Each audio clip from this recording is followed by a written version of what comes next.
Psychic Radio is now CBS Radio's The Sky. Back to Behind the Paranormal with Paul and Ben Eno. Call now 248-545-SOUL. New skyradio.com. Believe. Is it possible to learn cosmic secrets from a horse? What do our pets have to say to us? Can you learn to talk to the animals? Hey. And, hey, and welcome to the 163rd broadcast of Behind the Paranormal with Paul and Ben Eno.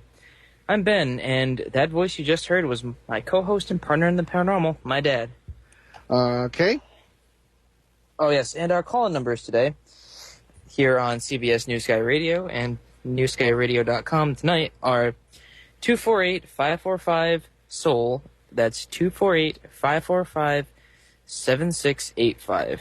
Or if you're listening to us on the computer, use the nifty instant feedback feature to the right of your screen here on newskyradio.com, and that's on the homepage as you listen live. Well, I guess there's no such thing as an ordinary guest on this show, but Mary Marshall might be one of the most unusual. It's taken us a long time to get her, but she's here tonight.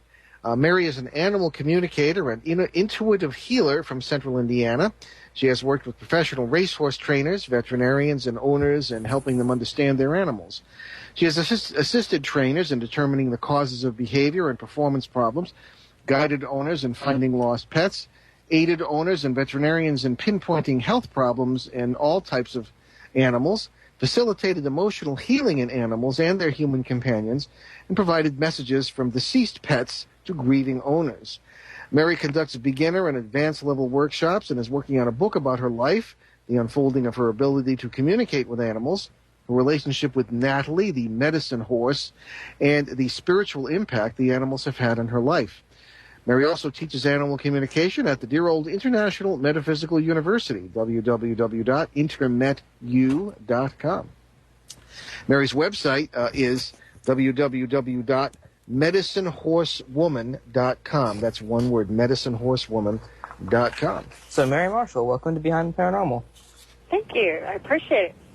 Well, take it away, Ben. All right, so the first question is, what's a medicine horse? Well, a medicine horse is pretty much exactly what it sounds like. It is an animal that has the same abilities that we would, in years past, attribute to a medicine man. Natalie is, she's able to do readings on people, and one of her most, I would say, pronounced talents is her medical intuition. She's very good at doing readings on person's health issues, relationships, career, spiritual path. It's kind of like sitting in the presence of a village elder when you're talking with Natalie. Okay. Ben's another question here. So, how do your communication with Natalie transfer over to other animals? Well, when I first got Natalie, when she came to my barn, at that point I really did not know that animals could talk this way. I was pretty much like everybody else. You know, I always loved animals, and I felt like I kind of was in tune with them, but I didn't know that they could talk. I mean, really specifically talk. And she had been at my barn about 10 days, and I was mucking her stall. I had my back turned to her, and I heard the words, "I miss my baby." And so I set the pitchfork down and walked out in the barn aisle to see who'd walked in the barn, and there wasn't anyone there. So I just shook it off and went back to mucking. Heard the same words the second time, and again I set the pitchfork down, went back out into the barn aisle. Nobody standing there. And so, you know, I'm kind of puzzled, but I thought, well, it's a steel-sided barn, it must be the wind. So the third time I heard the words, "I miss my baby," I turned around and looked at Natalie, and it just hit me like a ton of bricks because the look in her eyes was so pained that it was obvious that she was the one that had said, "I miss my baby." I had never had the experience of hearing words without using my ears, and so I just, you know, when I'm hearing "I miss my baby," I'm assuming it's, you know, I'm hearing it the way I'd always heard, and that simply was not the case.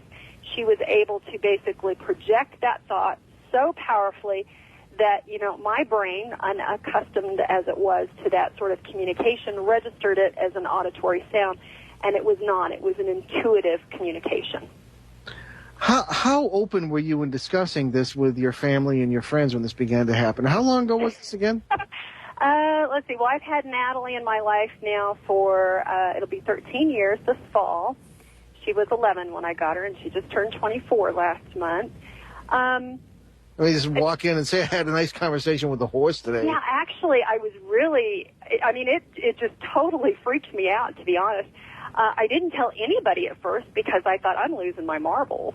I didn't say anything. And then, it was maybe a week later, my husband at the time he came in from the barn. He'd been out there, and the look on his face, he just was, you could see something odd. I said, what just happened? And he said, that horse of yours, there's something wrong with her. There's something weird. I said, what do you mean?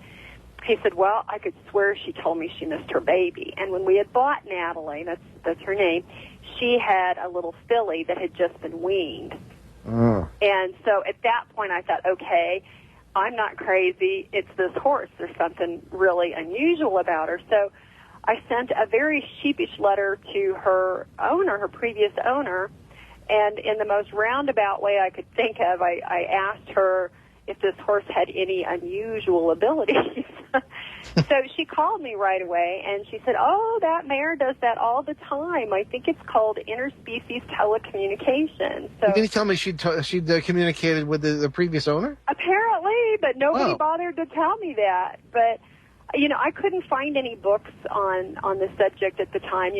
There's scads of them out there now. It's become a very hot topic. But, and back in 1997, 98, that simply was not the case. And so it was really probably another year or so before I was able to find a couple books, and a year beyond that before I actually attended a workshop to learn how to hone the skill and talk to all the animals. Natalie came through loud and clear, and she typically speaks in plain English. At least she did in our early years, and that was more to humor me than anything else. But most animals talk in pictures, so she's quite unusual. Okay. I was going to say, as opposed to speaking Greek or, I'm joking. Okay, Ben's going to remind us of... the call numbers, again, are 248-545-SOUL. Again, that's 248-545-7685. Or if you're listening on the computer, use that instant feedback device, because, I don't know, we never usually see that. So too riveted by the conversation. Whatever floats your boat. It's to the right of the main screen on the homepage. Okay, and I'm going to ask people not to call in to ask for readings tonight. We usually don't do that on this show, and plus it can be very rough on the guest. The only other animal communicator we know well is Karen Anderson, our good friend, and we've done shows with her before with readings, and we're just swamped. We never have a chance to have a conversation as we're having now with Mary, and that's what we really want to do, is find out what's really happening and how it works and what's really going on. So let me ask you a question I can't ask Karen, Mary, and because she lives in the Pacific Northwest where people are used to anything. Now you live in Indiana, which is kind of the borders of the Bible Belt. Very, very conservative state. Yeah. How do people react when they do find? Obviously, you don't keep your light under a bushel here. No, but I did for several years.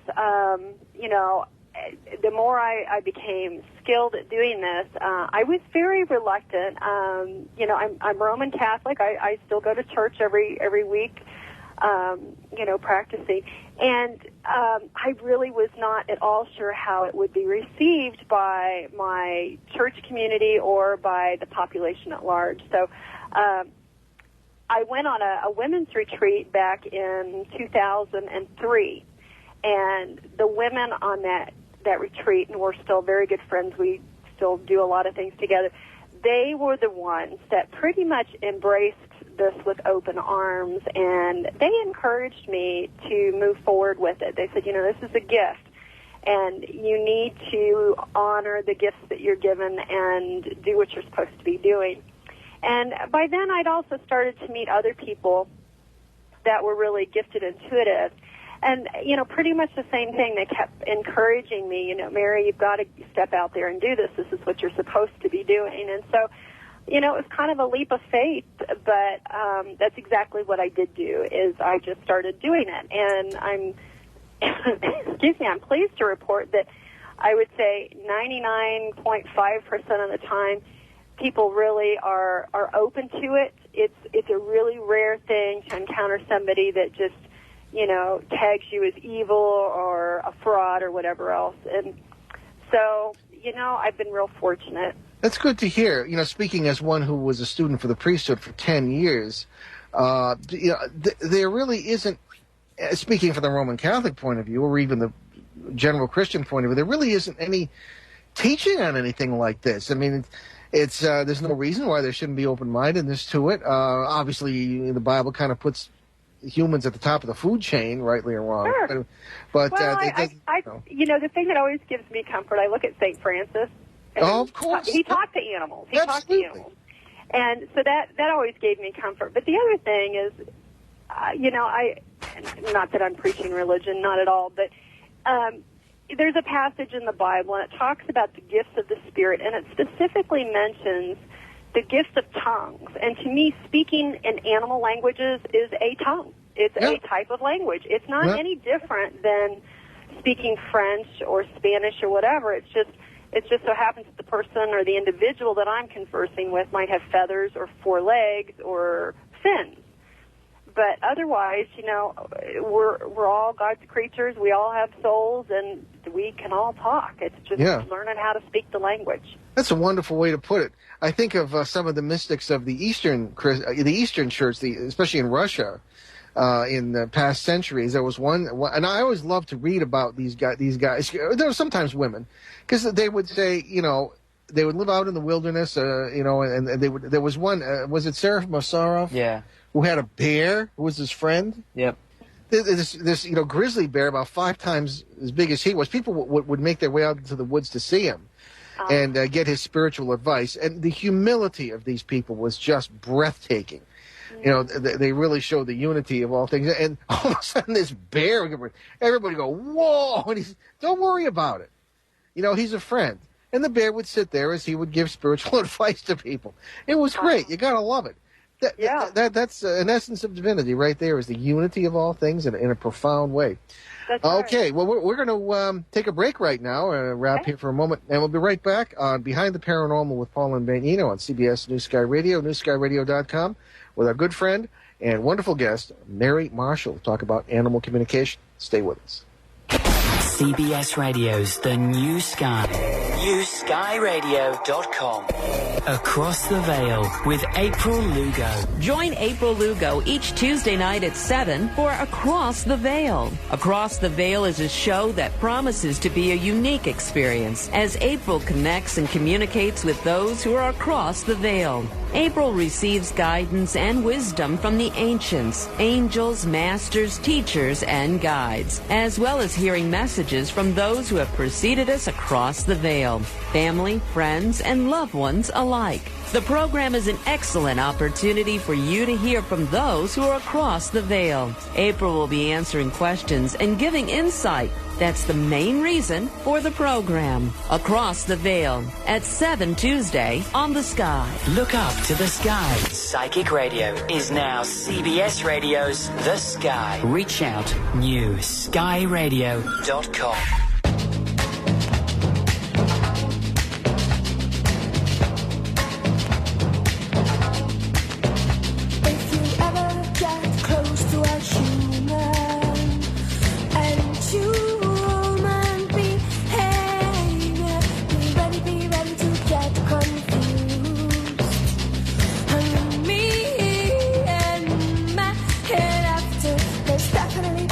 Definitely no logic.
Psychic Radio is now CBS Radio's The Sky. Back to Behind the Paranormal with Paul and Ben Eno. Call now 248-545-SOUL. New skyradio.com. And welcome back, and we're having a wonderful conversation with our guest, Mary Marshall, animal communicator, animal healer from Indiana. And we have our good friend Cindy from Kansas City on the line. And Cindy, how are you doing? Yeah, I'm fine. How are you all tonight? Well, thank God we're standing upright and taking a breath every now and then. So. That most days that's real good. That's good. Mary, I have some questions for you about the horse. I'm real interested in interspecies communication because I know that it happens, and I've heard of this animals actually speaking. I can't remember whether I read it, heard it, what, but another horse who's since passed used to be able to communicate with its owner in a similar fashion, and was frustrated because it couldn't talk, because he complained because his lips didn't work for words and things like that. So I've kind of heard of this before, but I want to know if your horse talks to other animals and how she does it. Does she do it in pictures? Is that how she communicates? Yeah, and good question. Yeah, she talks in pictures to the other animals. Animals communicate to each other. It's almost instantaneous, because if you think about how quickly our minds form a thought, it's almost instantaneous, and that's exactly how quickly animals communicate back and forth. That's how a herd of bison running in pitch darkness all know to turn right at the same time because there's a cliff up ahead. Yeah. Because somebody up at the front says, hey, turn right, or we're going to go down that big rock. Well, has she ever, turn right. In speaking to other animals, has she ever then relayed information to you about the other animal? Or Yeah. Every once in a while, if I'm doing a pet reading, and I call them my stump the band situations. Most animals are pretty willing to talk, but sometimes you encounter an animal that's really quite reluctant to talk. Or they simply don't know what's wrong with them. If they're sick, most of the time animals are real in tune with their bodies, and they're able to give you a lot of details. But I do encounter these pets that they really are not sure what's going on. And in those situations, in years past, I would pull Natalie in to help me out. She's retired now. She's 24, and her health has been frail. But if I need to go out, if I'm really in a bind, she's always there to back me up.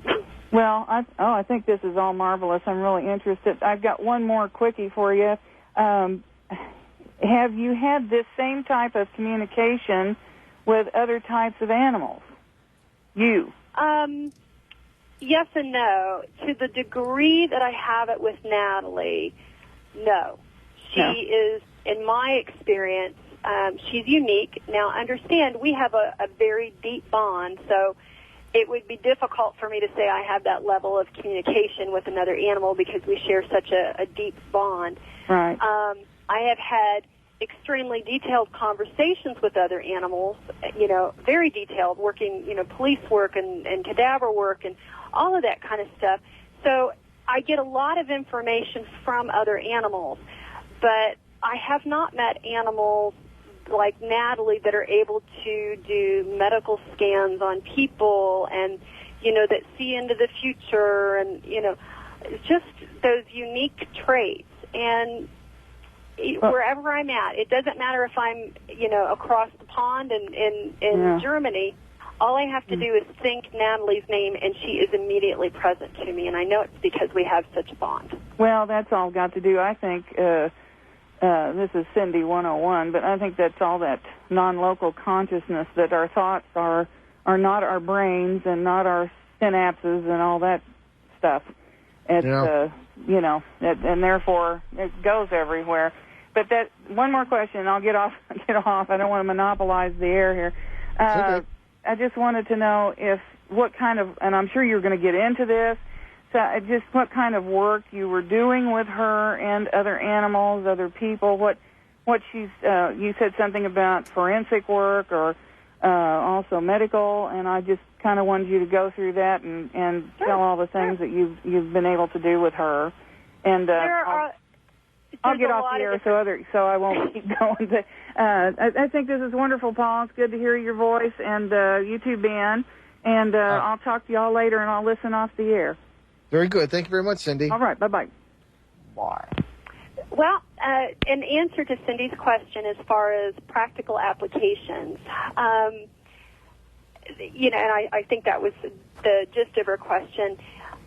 You can use animal communication for performance issues. For example, I've been out at the Traders Point charity show all week this week, and so the riders that come to me and ask me to read their horses, we identify health problems that might be affecting, their performance in the show ring. A lot of times we have animals that, maybe they're conformation and they're off on their game, or they've got an unusual health ailment. So those are some applications.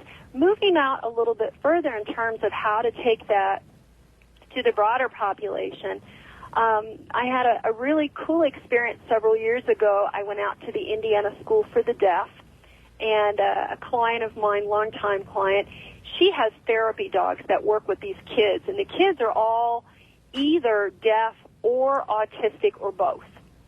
And what happened, which I wasn't expecting, the dogs would talk to the children and immediately relay the information to me. In other words, those autistic and deaf children were able to communicate so quickly with the dogs in ways that they could not to the adults. In fact, I said to one of the teachers, I said, I don't remember which dog it was now, but I said, that little boy over there? This dog is saying he's had a tummy ache, and of course the teacher was just stunned because they couldn't figure out why the kid was acting so funny all day. And that was kind of par for the course. These dogs were just so able to communicate to these autistic children. So that's one application. That's Another beautiful. application involved a crime. There was a homicide, and the only witness was an animal. And so, as it turned out, the prosecutor involved in the case had been a client of mine. I'd worked with her on her own individual pets, and so she contacted me and asked if, off the radar, we could do a reading to see if we could get information from the dog as to the motive behind the crime. And so we got tons of information. It was absolutely astonishing the amount of information this dog was able to provide. So, and working with cadaver dogs that their handlers might be having difficulty reading the cues of the dog in terms of finding the bodies of the victims. I have one gal that she does search and rescue, and when they're out on a case and they're having problems and she's frustrated and feels like the dog is telling her where to find the individual, she calls me. And because her dog is real good at giving me pictures, and I just pass her back the information, and boom, off they go. And usually they find the unfortunate victim. Wow. Okay. We have. I said we weren't going to do any readings, but we have an in studio guest here, who is in. Well, we're kind of seat of the pants here in this particular studio for this particular show, so I'll have to hand her my headset. But what I think I'm going to do is wait until after the break so we don't have to interrupt. We have a break in a few minutes. But in the meantime, as you discussed the dogs with the deaf children, that's a beautiful kind of symbiosis going on there. Right. But of course, immediately, because you know me, I immediately popped into my head the picture of what the Gary Larson Far Side cartoon of the scientist who invented a helmet that would allow him to understand what dogs were actually saying. And he's walking across the street, and the dogs are all barking, bark, bark, bark, and he's hearing, hey, hey, hey, hey, And that was what dogs were actually. Anyway, maybe it is when they're barking. I don't know. But in any case, what other animal species have you worked with besides the garden variety dogs and cats? Have you ever dealt with wild animals at all? Snakes, chinchillas, reptiles. Birds are fabulous to talk to. you can go to the zoo and talk to just about any animal. Some of them are a lot more willing to talk than others. You know, animals are a lot like humans are. Some are real extroverted. They're happy to talk. Others are just, you know, they don't want to talk. My least favorite ones to talk to at our local zoo are the baboons. They are not a friendly group. Really? I would think No. badgers would be worse than baboons. Well, but they have a seal down there, a sea lion, and it's this young female, and she is absolutely wonderful to talk to. You can send her pictures of what you would like her to do, like backflips underwater. She'll do it. That's cool. She's absolutely a delight. She kind of views herself as an ambassador for the species, and so she loves to entertain the crowd. And you can tell when you walk up to these enclosures who wants to be there and who's just really miserable. Yeah, yeah. So who wants to be there and who's miserable? Well, you know, you just kind of have to take it individually. And Yeah. yeah. What about penguins? Penguins, when you talk to them, they don't really see the point in having a conversation with a human. A lot of them don't. I have encountered a few of them that are fun, and I don't know all my penguin varieties, but the ones that have the cute little tuft on top, they're not as big as the king penguins. Okay. Those are a lot of fun to talk to. Oh, Ben's got a question. I'm sorry to interrupt. Ben's got a question. Sure, go ahead. No, don't worry about it. Just keep talking. Okay. Yeah, he always liked penguins when he was little. So yes, just like people, some of them are willing to talk to anybody. And those are the fun ones that you want to, tune into because you can find out all kinds of fun things. Okay, great. So as far as I'm a little fuzzy here on how much you can do without Natalie and how much you can communicate freely with pretty much any species without Natalie's help. But when it comes to actual healing or deeper things, you have used Natalie as a go-between, so to speak. Well, a little bit of clarification. Natalie taught me how to talk to animals, and then she immediately cut me loose on that one. She has no interest in getting involved with the pet readings, and, it's kind of funny because people will say, would Natalie do a reading on my dog? And it's like, Natalie has a very low opinion of dogs. She thinks they're really pretty stupid. She thinks cats are smarter than dogs.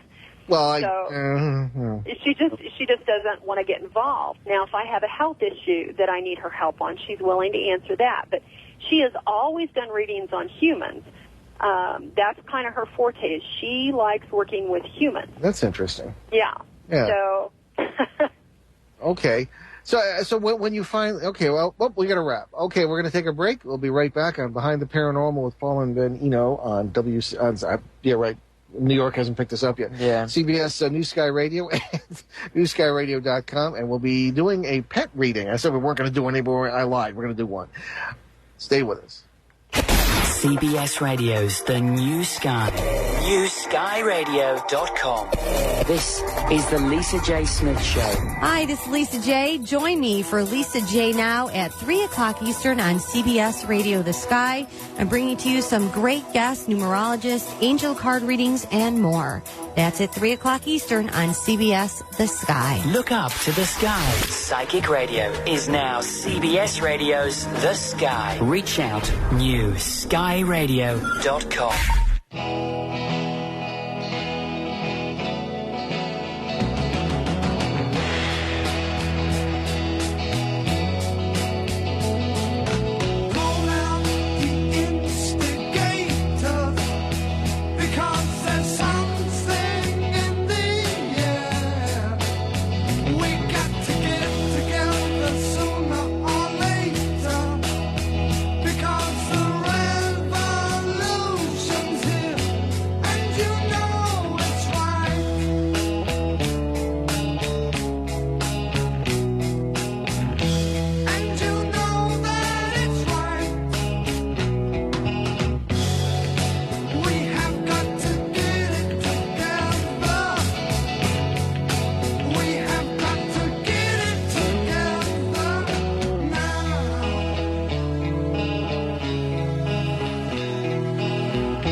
is now CBS Radio's The Sky. Back to Behind the Paranormal with Paul and Ben Eno. Call now 248-545-SOUL. New skyradio.com. Believe.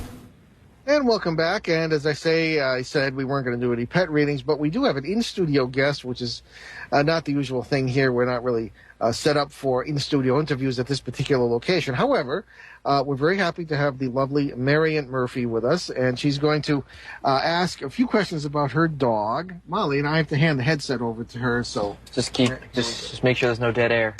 Yeah, no dead air. No. Hello. Is this Marion? Yes. Hi, Marion. Hi. Okay, now the only thing I know is that your dog is named Molly. Yeah. Could you please tell me what Molly looks like? Molly, she's a soft-coated Wheaten Terrier. She kind of has... and how many pounds does she weigh? She's about 37 pounds. Okay, classic Wheaten cut? Yeah, she's kind of got like a little short... It's actually like a puppy cut, kind of. Got it. Okay, give me just a second to tune in to Molly and see what we get. Oh, she's darling. Okay, let's see what we've got here. Okay, so she says she's not very old. She gets the number 3. How old is she? Molly's 7. She's 7, so she still feels like a spring chicken. What do you want to ask Molly today?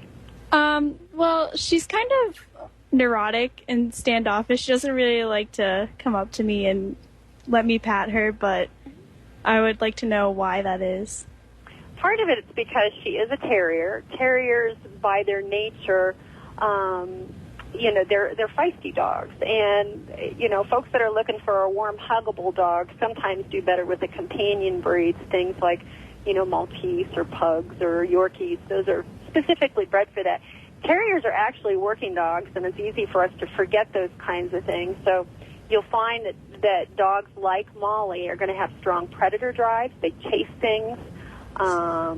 They're always on high alert, very quick to respond if someone rings the doorbell. That's partly the way she's hardwired. So don't take it personally if she's not a super affectionate dog. Just like there are some people that are a little bit more high-strung and not necessarily touchy-feely, we also have dogs that are like that. All right. Okay. Other questions? Your big chance. Anything else? I'm trying to think of anything else Molly does. What does she think of your household? Oh, yeah. What does she think of the household? Well, if you want to give me first names of people in the household or other animals, we can ask her one by one. Gail. Okay, let's see what we get on Gail. Okay, she says she likes Gail a lot. I hear a lot of laughter around Gail. Also smell a real distinctive smoky aroma around her as well. So not sure what that is. And who else? Evan. Yeah, Evan, she says, Evan's kind of in his own little world. And I hear music around him, so he kind of gets involved with his, I'm assuming that's an MP3 player. Now, is Evan driving? Yeah, he does drive. Okay, because Molly says he's gone a lot and he just lives for heading out in the car. It's like he's happy to be out of the house and about. Yep, he travels down to Cape Cod every weekend. Ah, got it. And who else? What does she think of me? She says you're a worrywart. You worry about work, you worry about school, you worry about family. That's kind of your nature, and so she wants you to be a little bit more relaxed and stop taking things into your heart because it's not good for your health. The other thing that I do get from Molly is you need to be kinder to yourself. You're kind of hard on yourself. And she says you're really a wonderful, warm human being, and you need to give yourself credit for being that way. Oh. What does Molly think of me? What does she think of Ben? Yeah. I'm sorry, and who's speaking? Ben. Yeah. Okay, let me see what she thinks about Ben. Okay, now you're a playmate is the way she describes you. You are always ready to engage her with play. Yeah, that pretty much explains it. Yeah, you're a playful kind of guy, so she likes that. Good. Anything else, Marion? How about Dan? Dan? Yes. Okay, let me see what we get on Dan. Okay, now Dan doesn't live in the house. He feels like he's a visitor. Who is he? He's my dad. He lives in Canada. Well, that's why he's a visitor. Yeah. She says she likes him okay. He's rather formal. It's the feeling I get when he's at your house. He feels just really formal. And it may be because it's not his home and he feels a little stiff. She said he's fine, but he's formal. He doesn't relax a lot around anybody in that house. He just is not comfortable there. She says he does better at home. Now, she describes him as having a dog back in Canada, and I keep seeing large and dark. Does your dad have a dog? I don't think so. Okay. Do you know if he's got a friend that has a dog that he spends a good deal of time with? I don't think he does. I'll ask him. Hey, you might ask him. If I had to field a guess, I'd say it kind of reminds me of a Chesapeake Bay Retriever because I see a large dog, but the coat looks like it might have some curl to it. All right. You might ask him. Okay. Oh, very good. Yeah. That was very interesting. Thank you. You're welcome. Pass the headset back here. Yeah, no dead air. No. None. Sing a song back. No. Okay.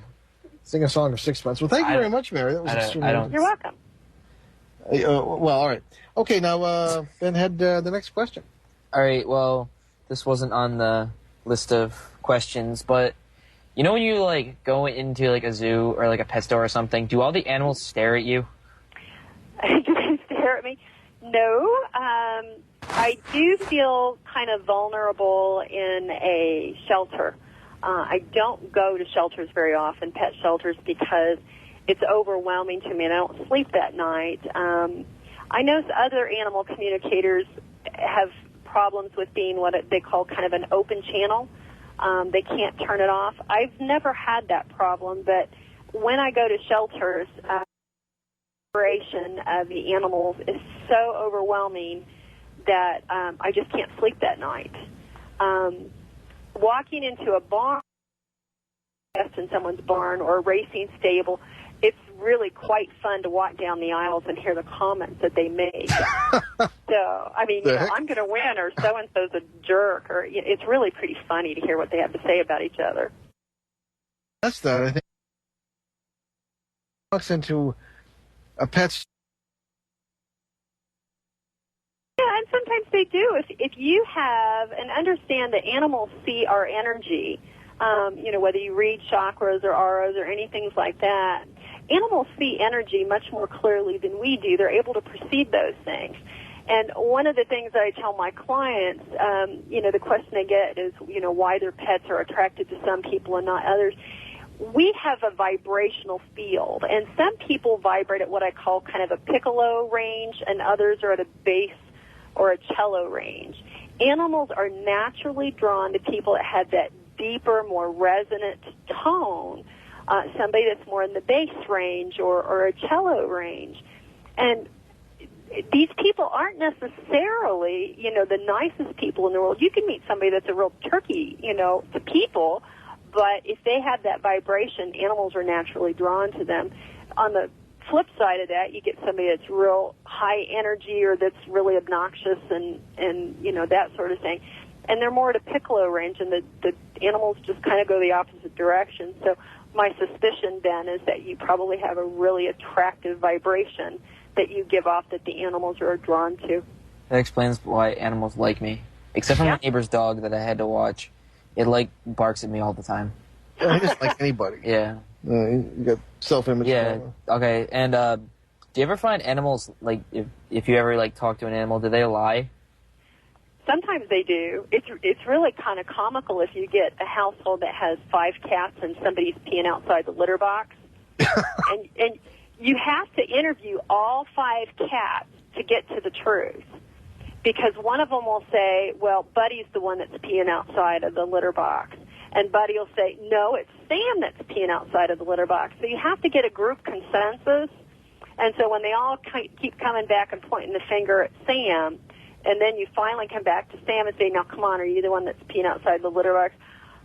Okay, yeah, it's me. That's a riot. It's like you have to be a prosecutor. Well, it is. And so if there's a multiple pet household, you really have to kind of go down the line and interview everybody to get to the bottom of it, because they can fib. Do you ever talk to wild animals? I don't mean ones in zoos, but... Yep, absolutely. Okay, how different are they from domestic animals? And They're quite different in that they do not understand English at all. With our domestic animals, we can be pretty lazy and think in our language and the pictures form and the animals get it. That's not true with wild animals. Give an example. A couple weeks ago, my daughter and I were riding out here in the country on some of the back roads, and there was a deer in the middle of the road in front of us. And he stopped and stared at my daughter and I on our horses, and he just froze. And so I just sent him pictures where we were going to take the horses. And he didn't panic. He just kept looking at us, and finally he turned and just disappeared into the cornfield. He didn't run away at all. But it's because I sent the pictures of where we were going. We had no guns on us. We were just out for a ride, and he was fine with that. You weren't a threat? No.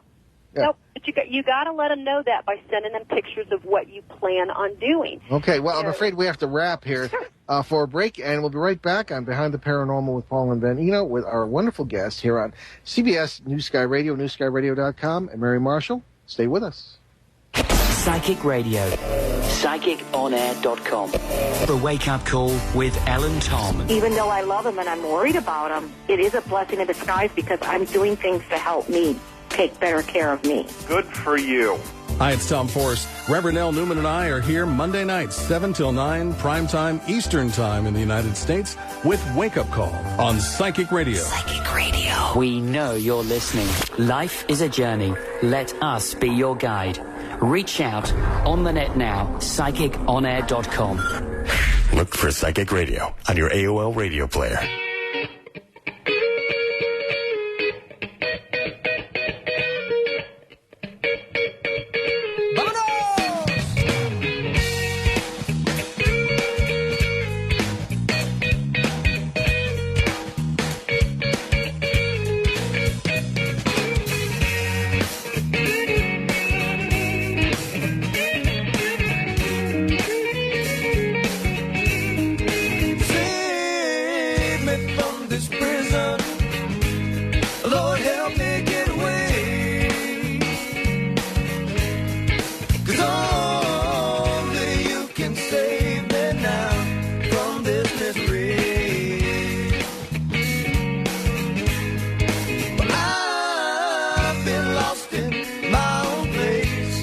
I'm getting weary.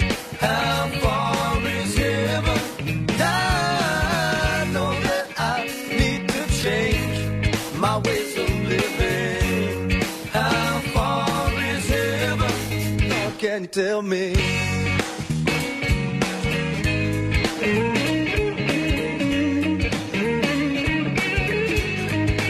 I've been locked up way too long in this crazy world. How far is heaven?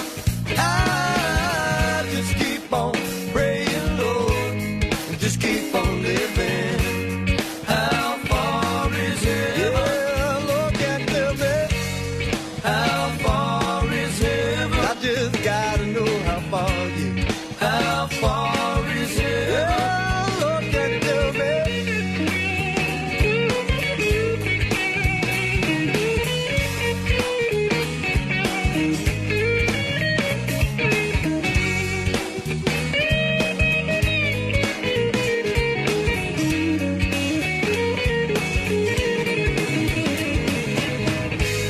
Que estás en alto cielo, échame tu bendición.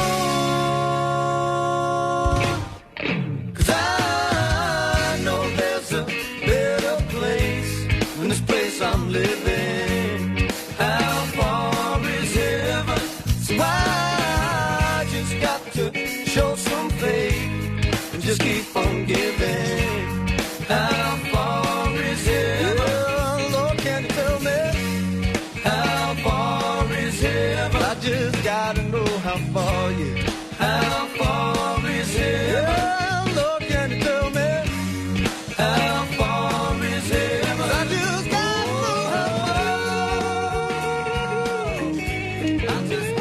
Psychic Radio is now CBS Radio's The Sky. Back to Behind the Paranormal with Paul and Ben Eno. Call now 248-545-SOUL.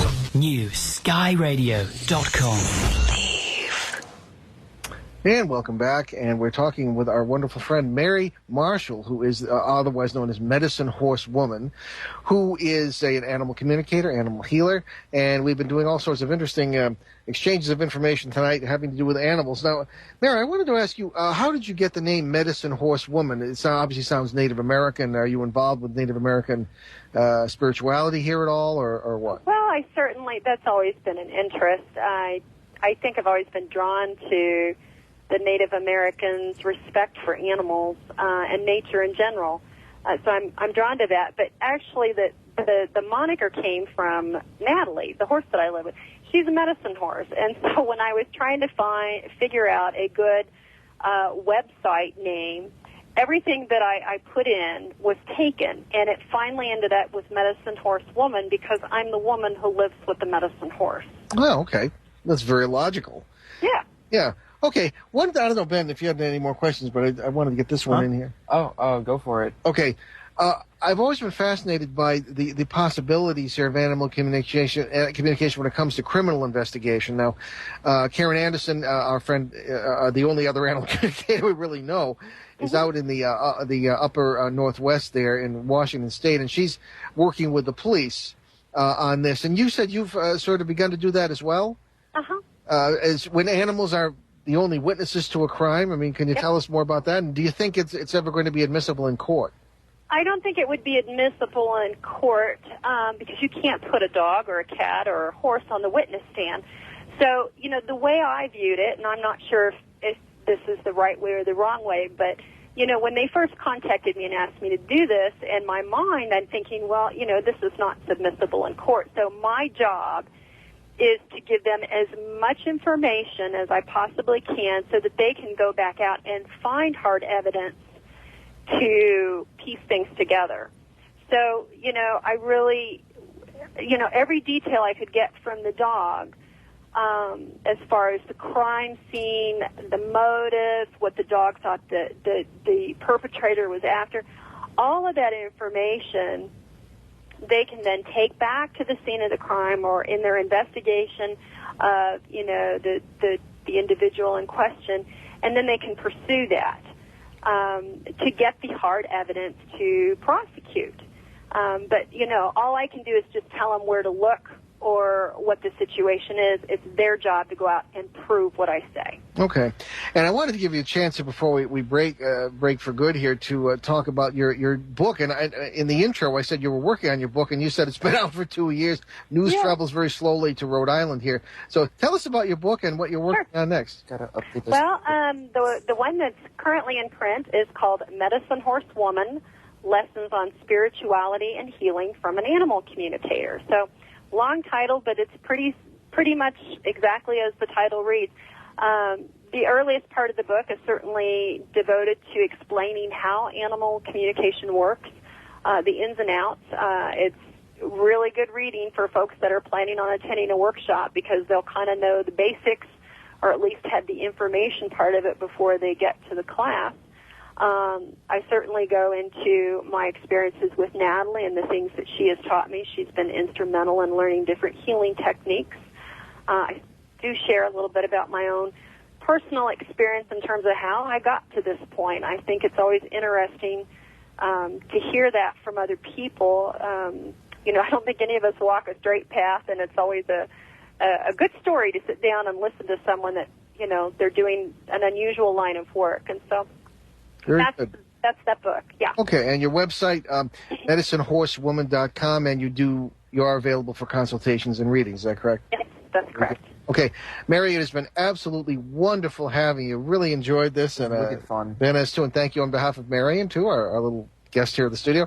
And we'll be talking to you again soon. Hopefully have you back on soon. Okay, our best to Natalie.